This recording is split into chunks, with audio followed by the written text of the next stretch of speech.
हरे कृष्ण।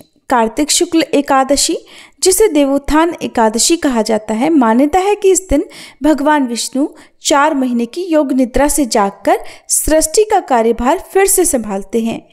लेकिन इस बार देव उठनी एकादशी तिथि को लेकर असमंजस बना हुआ है, क्योंकि एकादशी की तिथि 2 दिन पड़ रही है। दरअसल इस बार 1 नवंबर शनिवार को दशमी तिथि युक्त एकादशी का व्रत रखा जा रहा है और 2 नवंबर रविवार को वैष्णव एकादशी यानी द्वादशी तिथि मिली हुई एकादशी का व्रत रखा जा रहा है।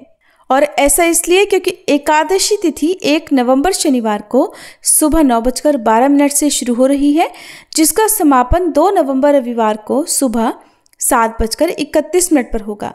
ऐसे में अगर बात करें कि किस तिथि में व्रत रखना ज़्यादा सही रहेगा, तो देखिए, वैसे तो आप दोनों ही दिन यानी शनिवार और रविवार के दिन एकादशी का व्रत रख सकते हैं, लेकिन दशमी तिथि मिली हुई एकादशी का व्रत ज़्यादा शुभ नहीं माना जाता है। और जिस दिन एकादशी और द्वादशी दोनों ही तिथियों का संयोग पड़ रहा हो, उस दिन ही एकादशी का व्रत रखना चाहिए, क्योंकि सभी वैष्णव संप्रदाय के लोग या मोक्ष प्राप्ति की कामना रखने वाले लोग दूजी एकादशी का ही व्रत रखते हैं। और इस बार 1 नवंबर शनिवार को भद्रा भी लग रही है। भद्रा काल रात 8:27 से शुरू होगा और भद्रा की समाप्ति अगले दिन रविवार को सुबह 7:31 पर होगी। भद्रा का वास इस बार मृत्युलोक में यानी पृथ्वीलोक पर रहेगा और ये भद्रा सभी शुभ कार्यों के लिए अशुभ रहेगी। तो देवउठान एकादशी के दिन क्योंकि तुलसी विवाह भी किया जाता है, ऐसे में इस बार शनिवार के दिन शाम के समय आप या तो भद्रा लगने से पहले विवाह कर लें, नहीं तो उसके बाद आप अगले दिन ही विवाह कर सकते हैं। शनिवार के दिन रात के समय आप विवाह नहीं कर सकते। और विवाह करने के लिए वैसे तो ब्रह्म मुहूर्त या गोधूली मुहूर्त ही उत्तम माना जाता है। द्वादशी तिथि प्रारंभ होगी 2 नवंबर रविवार को सुबह 7:32 से और इसी के साथ शुरू हो जाएगा हरिवासर का समय भी, जो कि द्वादशी तिथि का 1/4 पहर होता है।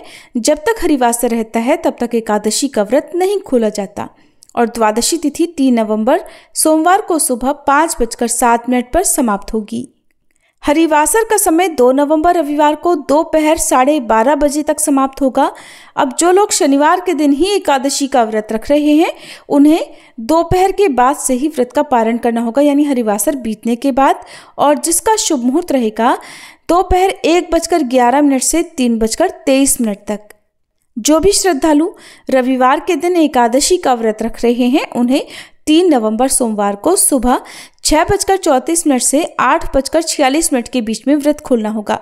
भले ही त्रयोदशी तिथि इस समय लग जाएगी, लेकिन फिर भी आपको एकादशी का व्रत इसी मुहूर्त में खोलना है, क्योंकि इसमें दोष नहीं लगेगा। देवउठान एकादशी साल की सबसे बड़ी एकादशियों में से एक होती है, इसलिए इस दिन हर गृहस्थ को हो सके तो उपवास रखना चाहिए। और अगर उपवास ना रखें तो अन्न का त्याग करके फलाहार किया जा सकता है। चावल या चावल से बनी चीज़ों का त्याग करना होता है। और क्योंकि इस बार 2 दिन एकादशी पड़ रही है, तो ये परम सौभाग्य की बात है कि हम कुछ नियमों का पालन करते हुए दोनों ही दिन एकादशी का या तो पालन करें या दोनों ही दिन आप चाहें व्रत रख सकते हैं। और अगर दोनों दिन व्रत नहीं भी रख रहे हैं, तो आप दशमी तिथि के नियमों का पालन शुक्रवार को करते हुए शुक्रवार को ही तुलसी के पत्ते भी तोड़कर रख लें। और तुलसी विवाह भी देवउठान एकादशी और द्वादशी तिथि पर किया जाता है। वहीं एकादशी से लेकर कार्तिक पूर्णिमा तक तुलसी विवाह किया जाता है।